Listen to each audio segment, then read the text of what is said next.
Football is back, and BetOnline is your number one information source for all your sports wagering info with all the up-to-the-minute stats, news, scores, and matchup breakdowns. Get the latest game odds, spreads, and totals from the NFL and college football at your fingertips with BetOnline's real-time updates on statistics, news, and odds. From Week 1 all the way to the college football playoffs and Super Bowl, BetOnline gives you access to the best football promotions and contests available anywhere online. Head to the website today or use your mobile device to get in on the action. Remember to use promo code Bleav to receive your 50% welcome bonus on your first deposit. Again, that's BLEAV. Bet online, where the game starts. Bleav in the Arizona Cardinals. It is the Arizona Cardinals centric specific show where, of course, we talk about the Arizona Cardinals here in the Phoenix metropolitan area. I am one of your co-hosts. I am Javon J. Love Adams, and with me, as always, is a man who played in the played professional baseball and also played in the National Football League on that first Super Bowl bound team for the Atlanta Falcons.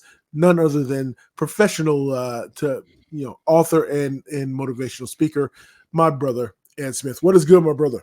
What up, though, on this beautiful Sunday out here in Arizona?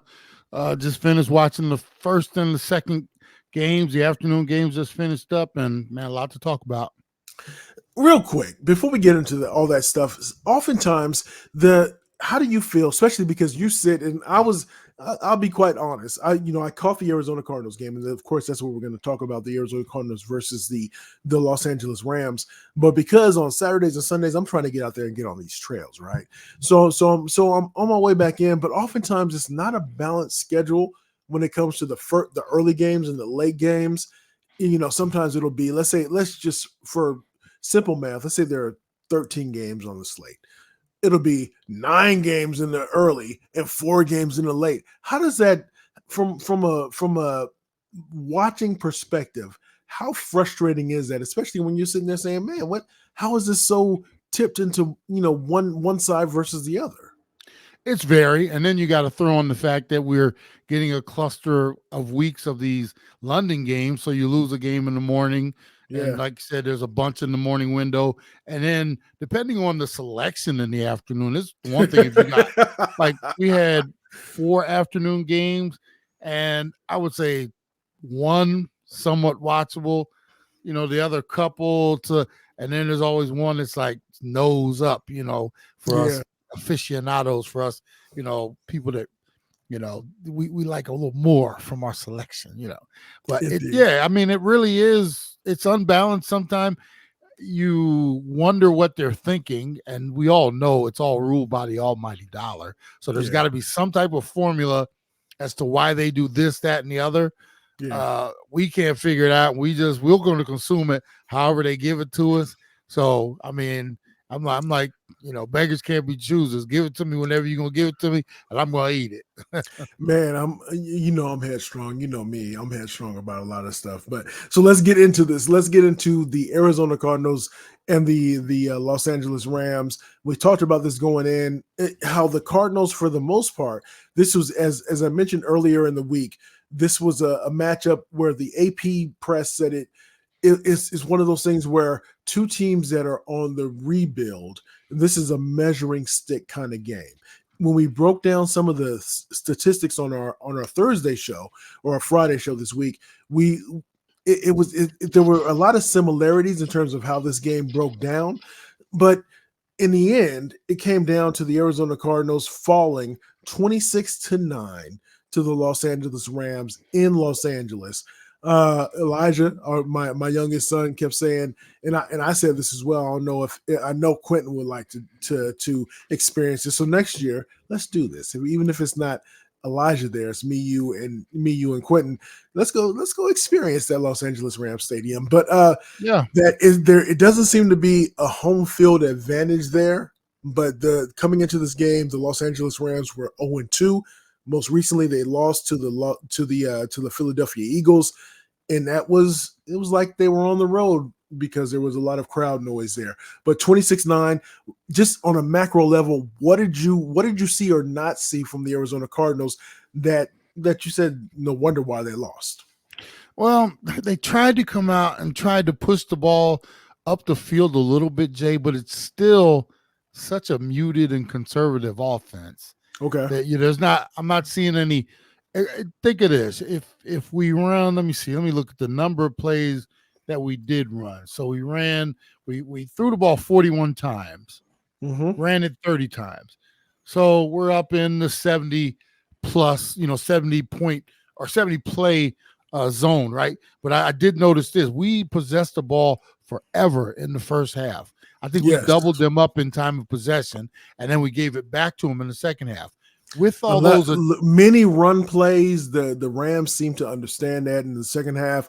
I think I saw the stat that 11 run plays in a row to start that second half. Yeah, and this was a game where, the Rams, they only looks like they had 28 runs, 24 passes. So they were the ones who did not possess the ball, yet they were still more efficient in their pushing getting the most out of less. We had the ball all these plays and still seemed like we were just dunking instead of every now and then, say in those 41 pass plays, there's got to be 3 or 4 times when you drop back and you just want to see how far he can throw the damn ball. Try to stretch the defense to maybe get one of those big chunks or a pass interference. If everything's going to be in front of you, I know it looks good because, he's efficient. He did have the one interception, and we only got sacked twice. But you're not, and a lot of that is because we're dropping back and it's get rid of the ball as quick as possible. Everything's intermediate or right in front of us. So what it's telling me is at some point, man, you just got to start cutting it loose. We ran the ball pretty good, 30 rushes, 130 yards. But out of those 41 pass attempts, 21 complete, we come away with 215 yards, average 5.7, per catch or, whatever it is. It's not high powered enough. And then when you look at, we went in at the half, it was 9-6. And I said to myself, there's no way we're holding their offense to another field goal, another 2 field goals in the second half, which means we got to come out here and we got to be aggressive and score some points. We fell behind. They get their touch. They start scoring touchdowns while we're still attempting field goals. And, we ended up getting one more field goal in the game. And actually, we didn't score in the second half. And it was, once we started falling behind, Jay, it was a wrap because we don't have the offense to come back. But like I'm saying, in the beginning, put some pressure on them. Let's throw the ball up the field. They're so conservative. It's almost like they're so scared. I keep saying that scared money don't make money. We just don't have enough firepower to be this conservative, yet that's all they're doing. Bleav in the Arizona Cardinals, and this week, I don't care if it's Wednesday or maybe Friday after my son's game, we going to the casino because I want to be able to buy in to that Ed Smith philosophy. But one of the things that I talked about, that we talked about going into this game, was in terms of Cooper Kupp, second game back. So Cooper Kupp had 7 receptions, 148 yards, and I wonder if that was one of the things that, because going into the second half, there was that the rushing game for the Rams ended up taking over. So was it one of those, man, we can't let Cooper Kupp beat us anymore? And then all of a sudden they started to march down the field running. But even having said that, what is it, Nakua? So we didn't mention him on Thursday, but he's been shining this season so far. 4 receptions for 26 yards. But let's get into it with Kyren Williams, with 20 carries for 158 yards. That's one of those things where they're just trying to say, we're going to run it down your throat until you can stop us. And the Cardinals just couldn't stop them. No, we don't have the front, or we don't have the front to stop the run. We don't have the secondary to contain the pass, if you want to say. Right. So, it was just a matter of time. And that's why I said, when they were scoring field goals in the front, when it was 9-6 at half, I'm like, this is a wrap, because I know what they're going to do. They're going to come out there and they're going to continue to gash us. And eventually, Cooper got involved, and, they just ran Williams up and down our throat. And like I said, when you're doing it that consistently and that easy, my worry was all it's going to take when they scored there, once they got their first touchdown, and it would be 13-9. I was like, if they score again, that's it. Because we did not show any ability to sustain the drives, score touchdowns, and we weren't taking any shots. You have to at some point, Jay, what was that old saying? 2 tears in a bucket. You know what I'm saying? Yes, I know. And every now and then that's what you got to say. We cannot continue to do things where everything's in front of us and it's conservative. And we're trying to protect. What are we protecting Josh Dobbs from? Like, we don't want we don't want his stats to be bad. We don't want, we want to make sure he keeps his interceptions down for what? So he can be a 6th alternate for the Pro Bowl this year or something like that. It's like at some point you got to turn him loose. And you got to turn the offense loose. I'm sure Marquise and them, they're looking around and they're like, why are we continuing to do this? They're like, what's the point? So, okay, we only had 1 turnover today and we lost 26-9. Yeah. Instead of, hey, we took some shots up the field, maybe a couple double reverse flea flickers, we throw and we still come away. We might have got our tails beat 26 to 12. Yeah. But at least it's like we did not leave any bullets in the gun. We let them all go. What's the point of, us walking around with this pop gun or water gun? We can't hurt anybody with it. Meanwhile, like I said, you saw what the Rams did. They started running the ball, and I knew it was going to be tough for us to run the ball, but we did run it successfully. But if you're not going to throw the ball up the field, it's all for naught. There's no point in, running your offense if you're not going to take some shots. Bleav in the Arizona Cardinals. So let's say this, because you are my check and balance here, because sometimes I get a little bit reckless, and so I can do that. So I can raise my hand and say that I do that. But is this one of those things where I've been harping on adjustments and lack of adjustments, and when it comes to the coaching, sometimes being a little bit too conservative. Joshua Dobbs did make some poor decisions, so yes, I think the Cardinals should look at him as a good backup. So he should be able to, somebody that you can be able to fill in to insert for 2 or 3 or 4 games and be able to feel comfortable about that. But I've mentioned the fact of sometimes conservative play calling. Can it be because you've been on that side of the play calling thing? You've heard the plays come in or whatever, however that goes in terms of the order of operations, where a coach will say, look, this is a play, X, Y, scat, blah, blah, blah, G, X, Y, wiggle, blah, blah, blah. Make sure that we protect the ball. And that goes into the quarterback's head. Can that be, or am I just blowing that too out of proportion? Because it seems as I agree with you that maybe they're trying to say, we're trying to put him a little bit too much into a box, Joshua Dobbs in this case, to say we don't want him to make a mistake. So therefore we're telling him not to make a mistake. So he's being so conservative. So he's missing things. I'm just throwing it out there, and just feel free to shoot it down.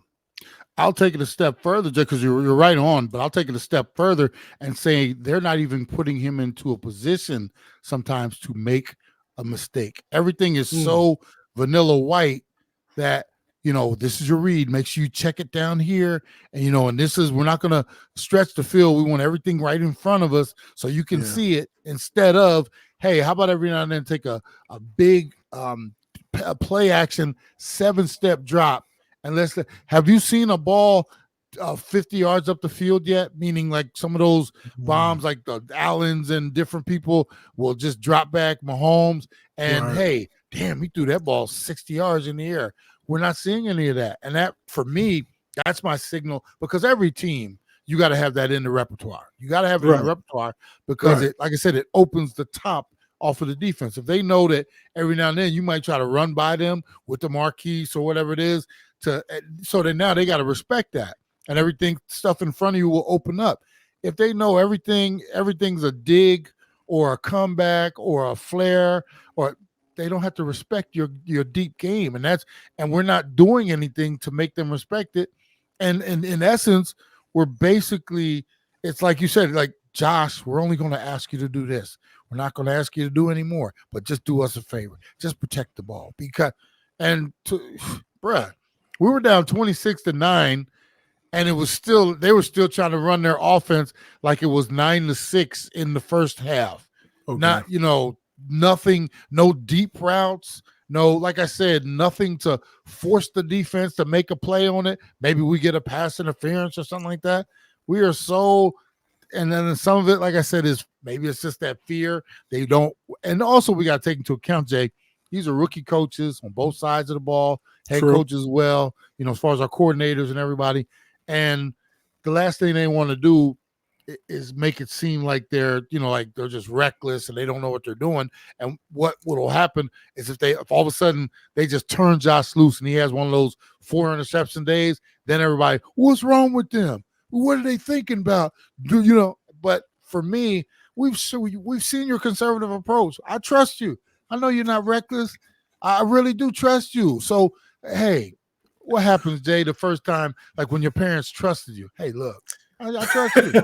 Man, I was almost a straight A student, and I took that trust and I got reckless with it. Well, that's me and you. Most those goody goodies, though, what they do, they trust you and they go and they do the right thing because you trust me. I know, me. Yeah, not everybody can get that trust, But Josh has earned it to this point. It's like, just let him cook. Let Josh get out there and sling it a little bit.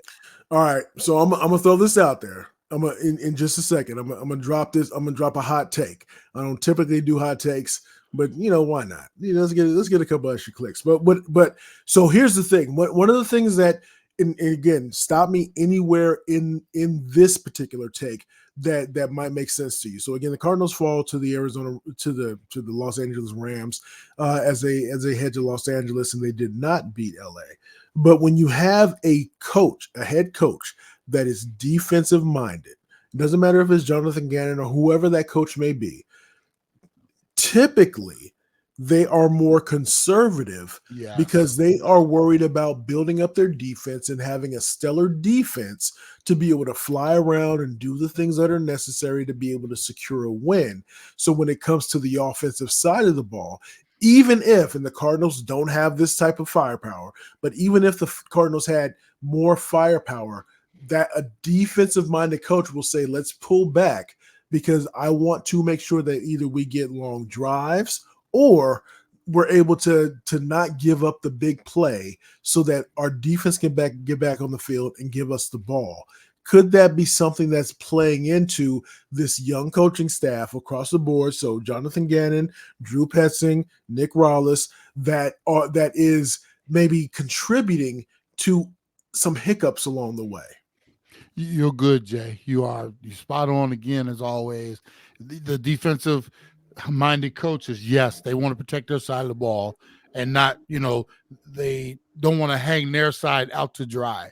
So what do? They're very conservative and they will adopt these type of game plans. On the flip side, the offensive minded coaches, sometimes they're like, well, that we're going to do this, that, and the other, like I said, double reverse, flea flickers, go for it on 4th and 5 on our own 10-yard line.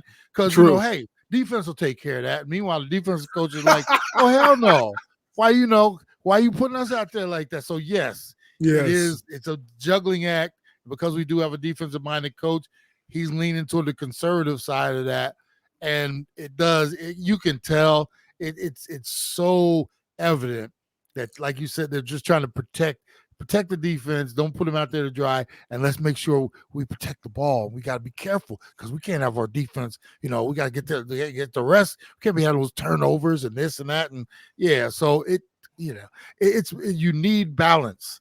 You need balance. And right now we are just not balanced and aggressive enough. And it's going to show. What you hope, though, Jay, is during the offseason, because this is going to turn out to be, I think, kind of like the season we thought. We had a little hope in the beginning, and I'm not saying we can't string a few off. We're 1-5. Could very easily be 3-3. Could very easily be 0-6 as well, right? True. It's one of those things. Everything kind of evens out. We will be what we thought they will be what we thought they were in the beginning, and this will be a season of learning. And you hope that there's a whole lot of studying and whoever mentors are, because head coaches and people have mentors as well. They sit with those mentors during the off season and they get some of that. Hey, look, come here. I want to talk to you. You hope they soak up the game, though. You hope they soak up the game.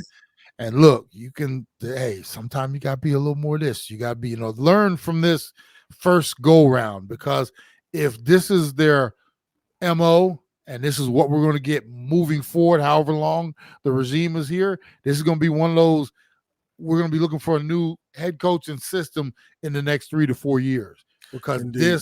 this can't be the long-term approach, what we've got going on right now.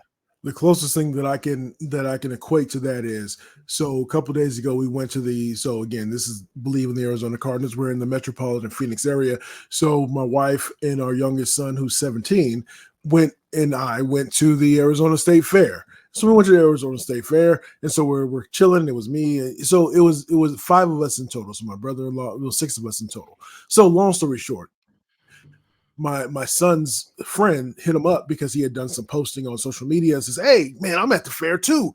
And so my son says, "Let me go and kick it with my friends." So it was one of those things where if I was the defensive coach, I'd say, "Nah, you're going to stay with us. We're gonna try to play this close to the vest. We're going to try to do some 3 and outs. We might do a little run play here and there. You're going to stay right on my side of my hip pocket." But I said, no. All right, go ahead and kick it with your partners. We'll meet up. And it was tough to do.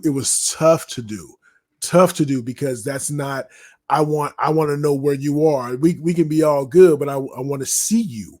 I want to see you. And that and I think that equates to a defensive head coach saying, no. I don't want this offensive thing getting out of my hands. Let's just try to keep it as vanilla as possible to see what we can do. So, be that as it may. Let me give you a little something, Jay. I'm already getting texts from some of our, think it's time to bring Tune in to start. All right. Let's pause that because because 1 and 5 is different than 2 and 4 is different than 3 and 3. I do think that what they're going to say is, what does it matter? Let's bring Tune in. I think that's a mistake, but I do think, and that's one of the things that I mentioned a couple of minutes ago. I got a hot take. I think that Tune coming in is what's going to happen. I don't think it should. I don't think that should happen, but I think that will happen because they'll convince themselves that, well, what can we do?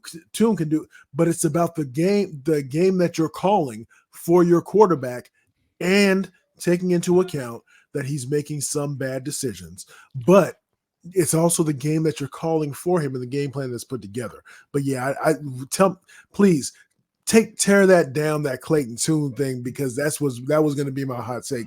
Have at it, my brother. Right. Okay. So what is Joshua Dobbs doing that you're not asking him to do? Okay. So he's made a couple of bad decisions. Okay. Yeah. Look what he's working with for one, and look what you're allowing him to do on the other side. Okay. So what are you expecting? Here's the thing. Is Tune your future? You want to see Tune because he's the future could potentially be the future of the organization? We all know that's we got one already sitting there coming back hopefully soon, and there's a potential we might go out and get another one. So what is the point of necessarily putting Tune in there too early? If this was week 12, Jay, I'd say, okay, get a kid a chance for a few, snaps to finish the season out. Yes, sir. This is week, so we're 1 and 5. There's 11 more games to go. How much Tune do you really want to see? And how soon do you want to go to Tune to see how bad it looks with him before you have to go back to Joshua Dobbs? And then when you go back to Joshua Dobbs, that you are burning him because he's saying, wait a minute. So now I'm good again. And before I wasn't. So when we see how this guy is having the natural struggles that come with so Brock Purdy aside. So spare me your Brock Purdy takes, because even though that I'm a believer in Brock Purdy now, he struggled today. So whatever, but that doesn't negate the fact that he is the starting quarterback. But what I'm saying is, just because he was able to come in and start doesn't mean that somebody like a Clayton Tune can come in and start and hit the ground running.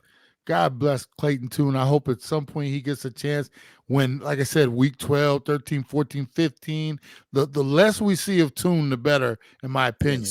Yes. If for anybody who thinks that he could be the answer or the solution, what is the question? I'm asking. What question are you asking where he could be the solution? Because what we saw from him in training camp, that's all nice and cute and all that kind of stuff. That was Yes. just that. It was training camp. Now Yes, they're sir. scheming and game planning with all these multiple coverages and double, blitzes and different things they would throw at you. They would eat Yes, him sir. alive right now. Yes, So sir. what you're asking, like I said, I don't think we should be looking at Joshua Dobbs like the man is doing anything wrong. He's working with what he has. He's working with inferior roster, Yes, sir. game plans that are as basic as you can. Unless you're going to bring Tune in here and have him hand the ball off 60 times and throw the ball 10, then you're asking for like I said, I take offense to that when people are like, well, you think it's Tune time? Well, because of what? What has Joshua Dobbs done other For than who? For what? Like I said, what do you want to see from Tune that you aren't seeing from Joshua Dobbs for the future? What the future of what? Look, my brother, it's video game culture because it's one of those things where you said this before, so this is not breaking ground, but who's the most popular player on an NFL team? It's the backup quarterback. And that's what it comes down to. And because you've never seen him play really, and when the bullets are actually real, they're not play bullets, or not, whatever the correct term is. But because of that, you're saying, what's the worst that can happen? There's a lot worse that can happen. Yeah. You can scar this young player because you put him in too early. Then therefore he is not Derek Carr. No, he's Carr's brother. You know what I'm saying? You get what I'm saying. He started for the Texans. That's what can happen. I'll say this too, Jay. Peterman can happen. That's what can happen. Nathan Peterman can happen. And I'll say this too. The other 52 guys on the roster deserve better than that as well. You take and put Tune in there, we're taking such a step back. It's not even fair to the other 52 guys that are trying to win, because that will be such a debacle. And, guys who want to get balls, guys who want to do this, all that goes away with the second you take Clayton Tune and put him in there, because it's too easy to scheme against him.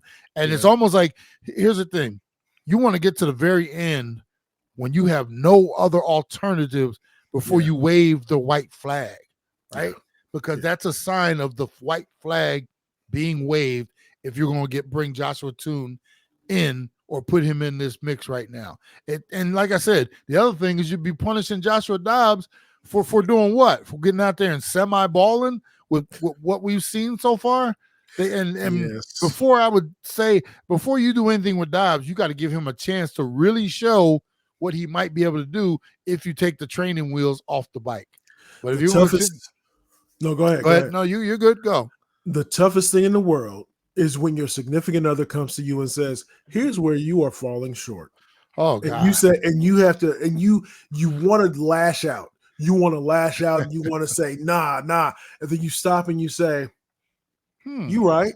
Even though if you play the Fonzie role, the Arthur Fonzarelli role, and you can't say sorry and you can't mouth the words, but you take the necessary steps in terms of behavior to correct what is amiss.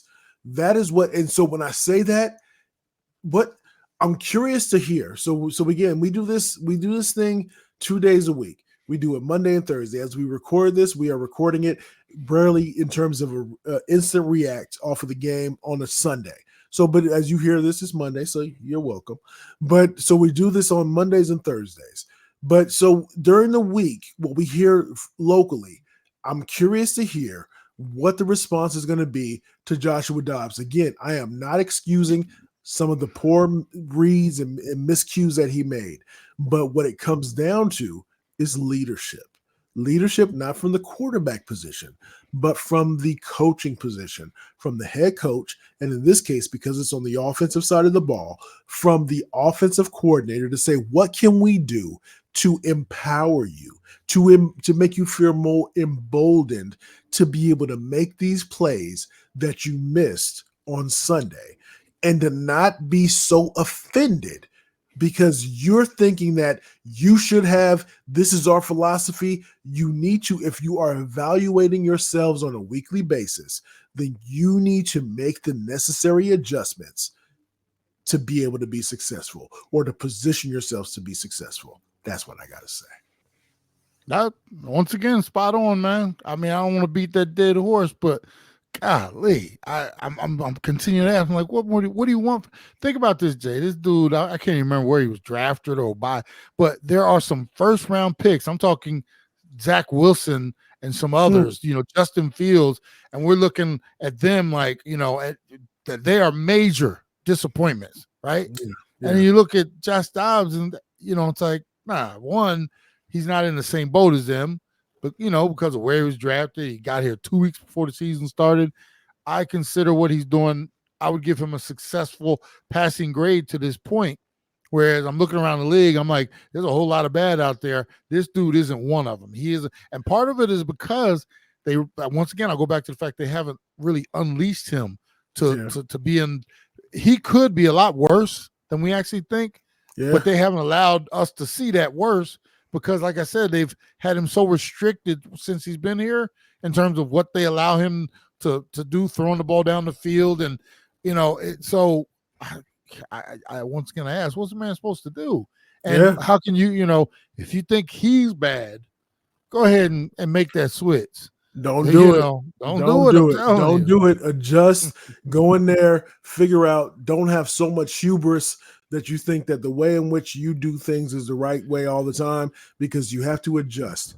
You have to adjust. You have to adjust. And I will say one other thing, Jay. When you make a change like that, anytime they make the change at the quarterback position, it's almost like they're pointing the finger at that person. Like, he's the reason why we're being unsuccessful. It's not us. It's not our play calling. It's not our adjustments. It's that dude right there. And it's part of the position. When they change the quarterback, what does that mean? Well, he's got to be stinking because, otherwise they would make the change. And that's very unfair to Joshua Dobbs. Like I said, he's done a respectable job. And if all of a sudden, we're going to make a change at the position because of, well, wait a minute, okay, what were you expecting of him? Or what did you think he was going to do with this roster and with the way your game plan is currently approaching, each week, the conservativeness, the this, to that, what were you expecting from him? So maybe they got some secret. Maybe they thought they were going to be a whole lot more dynamic and everything, and he's just not doing it. I would say you need to change your plan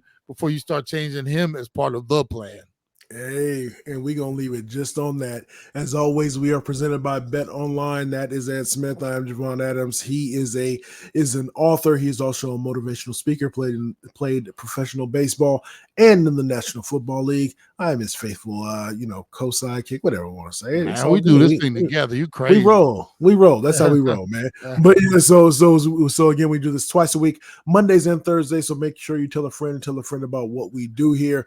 And as we always say around this time, you can